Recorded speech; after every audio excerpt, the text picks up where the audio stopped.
So Ghost Gaming, a new organization coming to Smite this year. Let's be honest, I wasn't sure what kind of roster they'd mustered together, but the fact that they've got 5 world champions on their roster, or at least 5 world championship wins, is a pretty big look for them.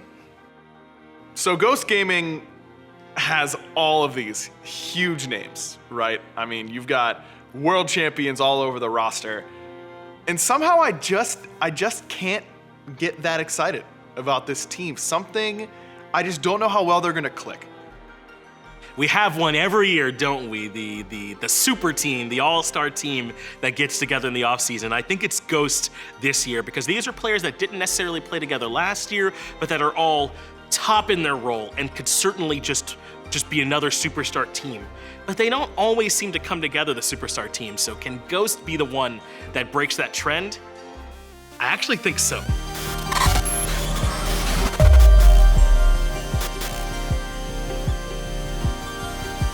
Number 4, overkill for Cyclone Spin. No amateur. Cyclone Spin in ADC is mechanically one of the best players of all time for sure. His execution level is unbelievable. His decision making is really, really strong. Everything about Cyclone Spin as a player is very, very impressive. Cyclone Spin, man. How many times did this guy have to show up for his team? He's just one of the best in any role that you put him in. You know, the short list for best players in the world, to me, it's like Adapting, Cuvo Fred, and I think Cyclone Spin, man. I think those guys have just repeatedly proven themselves to be a little bit above everybody else. So Cyclone Spin back in action again, still going to be partnered alongside Aurora in the duo lane. I think that's amazing because, you know, we just had a season where the supports weren't really with their hunters or AD carries in the duo lane anymore. But the last time that we did have hunters and supports in the lane together, it was Cyclone Spin alongside Aurora, and the fact that this pairing is still sticking together going into Season 7, I think this is a definite team that could be one to watch in the duo lane. Overall, I mean, this guy just does everything you can need. He'll play literally anything. If he thinks it gives his team a chance to win the game, Cyclone Spin's gonna play it, and you know he can play it at a high level. He is pressure, he will run you over in the lane, and his eye for rotations is second to none.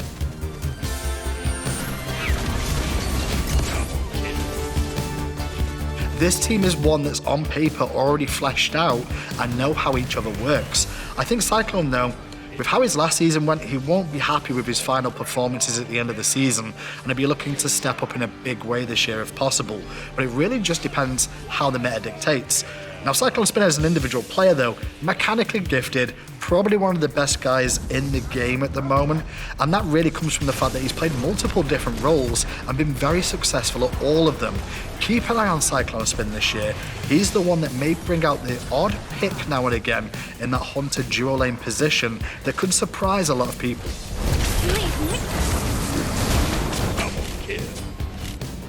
Cyclone, as a player, absolutely nuts. One of the best players of all time. Was the best hunter last year. I don't think there's really any contest to that. And I'd expect him to continue to be one of the premier ADCs in the entire SPL. Gets a two-man stun, but Aurora got the pull before the stun that sets up the double.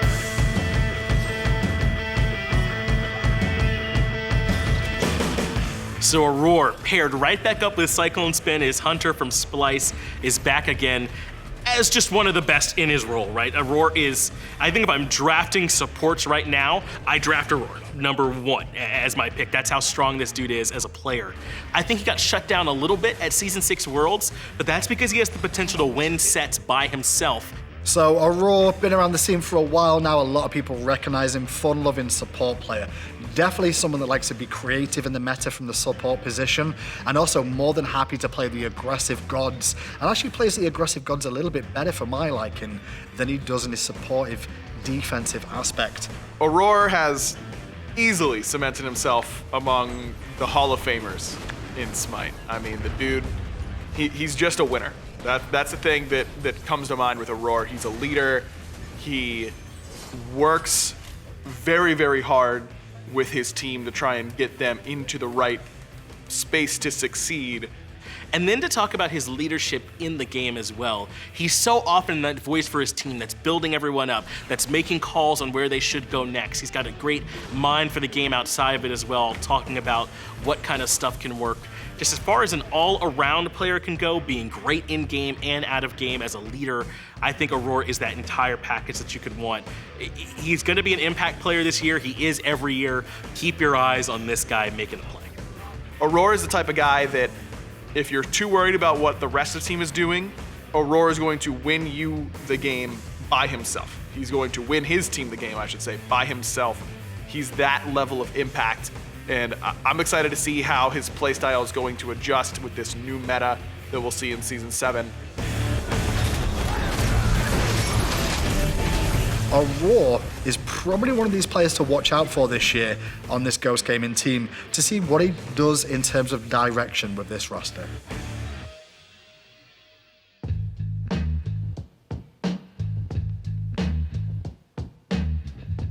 I think if there is a question mark for this Ghost roster, it's Big Man Tings.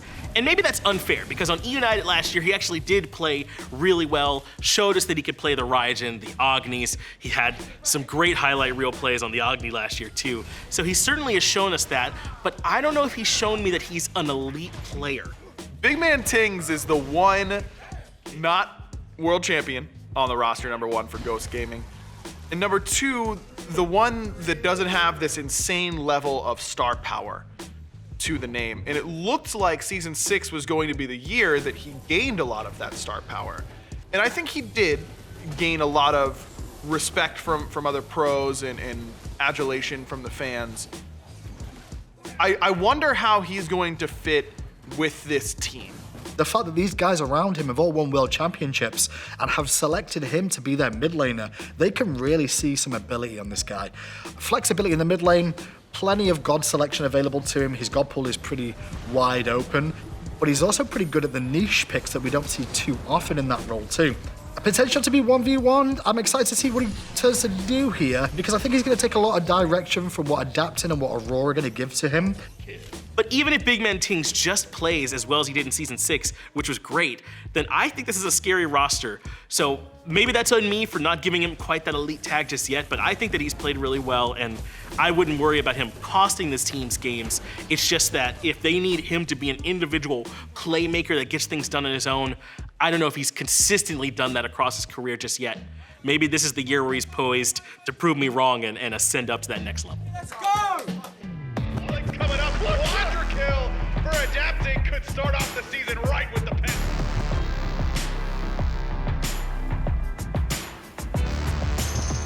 Okay, so now my job is to try and find some things about Adapting that we haven't already said. Oh man, that's gonna be tough. I mean, he's the king. He's King Kenneth, right? He's the best. King Kenneth in the jungle, I mean, the undisputed best player of all time by accolades and stats. Probably the easiest player to talk about in the history of Smite. Won back-to-back world championships in the jungle, has been credited as being one of the best junglers to ever touch the game. This year with this roster, I think Adapting could be in a bit of a better spot. He's probably going to be alongside someone like Aurora to make the big calls together and have the other ones follow suit. This could be a very big year for Adapting. I'm excited to see how he does. I think it would be fair to say there was some slight regression for him in Season 6. He was a little bit too patient sometimes, kind of lurking around the sides of team fights, but that's his specialty. He's always been a bit of a cleanup artist, so I don't expect that to change a lot. Maybe just you want to see him go in a little bit sooner in some of these fights. And he's on a team now where there's going to be a ton of space for him to operate. The dude is a monster, but in recent years hasn't been as dominant as he once was. And I think there are multiple factors for that. Of course, the rest of the league getting better and teams figuring out how to play the game really, really well. But the thing that I think is going to be the big tension on this Ghost Gaming team is how well is Adapting going to work with BENJI, and is the rest of the team going to adjust around him? Adapting's playstyle is Adapting's playstyle, and no one does it better than him. His cleanup crew sort of play style requires a lot of trust from the team to go in on his word. And usually when Adapting is not getting those engagements where he can come in really late and clean everybody up and just out-mechanic you, then that's when we see him start to struggle a little bit. Who else but BENJI shows back up to finish it up, the delayed quadra kill.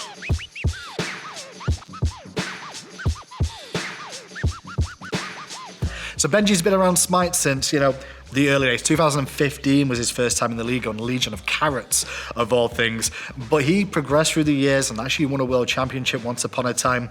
BENJI is well known in the solo lane in North America. He's one of the big powerhouses. Think of the Omegas of years gone past. He has a lot of ability of making big impacts on the rotations and plays the big bruisery gods very, very well in the front line. Man, BENJI might be the most consistent player I can think of. I've never watched a game back and thought, man, BENJI should have done more that game. I just can't, I can't think of a time when that's been the case. He's such a monster over there in the solo lane.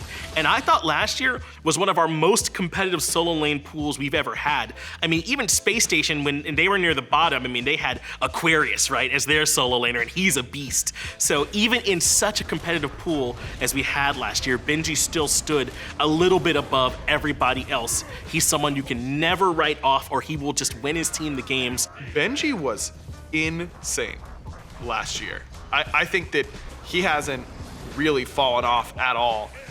It's just that I don't think he meshed as well with that E-United squad as he did with older E-United squads. The guy, when he was playing with PBM and the boys. I still think BENJI is a premier solo laner in the entire league. I think if anyone sleeps on BENJI, they haven't been paying attention. This dude's still a top tier contender. I think BENJI could have a huge breakout year and dominate the entire SPL again.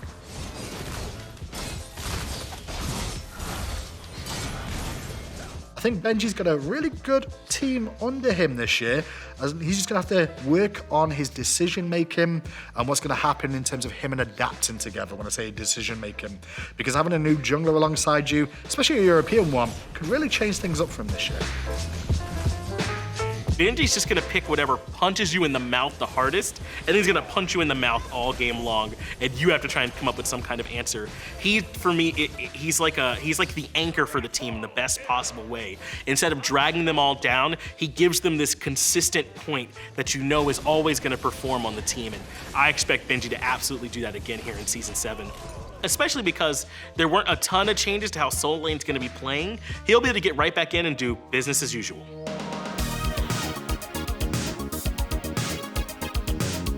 All in all, Ghost Gaming is probably, I would say, a dark horse, but I think a lot of people can see the talent that they all have on paper here of this squad. It's a pretty damn good squad. This is one that, in my opinion, is probably going to be a slow burn through the start of the year, and then as we get towards Phase 2, we'll see how bright this team can shine. I wonder if this is going to go largely the same way that PK did, where PK took care of business against the clearly lower end teams and then struggled against the top end competition. I think Ghost Gaming's ability to be flexible in what they're picking and being able to adapt to the meta, I think is going to be absolutely critical. Who is going to be the star player for this team? Because they're all star players. That's the problem with these star teams sometimes, is that they don't have the one guy that they are playing to win around. And I think that was a big problem with PK last year, that they didn't have that identity. Ghost Gaming is going to need that identity this year. So as we always say, you have to put a small asterisk, I think, next to super teams because they haven't been as dominant as everyone thought in the offseason. But I think Ghost is poised to break that trend because they are a hodgepodge, but everyone has this synergy together, right? Aurora and Cyclone Spin have been teammates forever, so that synergy is going to be there. Tangs and BENJI just got through playing together, so that synergy is going to be there. And adapting in the jungle, just one of the best players in the world, you adapt to him, right? You play his style. So I think that we always end up saying that the super team's going to come through and be the best team, but I think Ghost really is actually poised to break that trend from some of the other teams and be that super team that can absolutely beat everybody else. They got to get out there and do it on the battleground, obviously, but I think it would be hard not to have this team as your 1 seed, 2nd seed going into the tournament on just about everyone's power rank.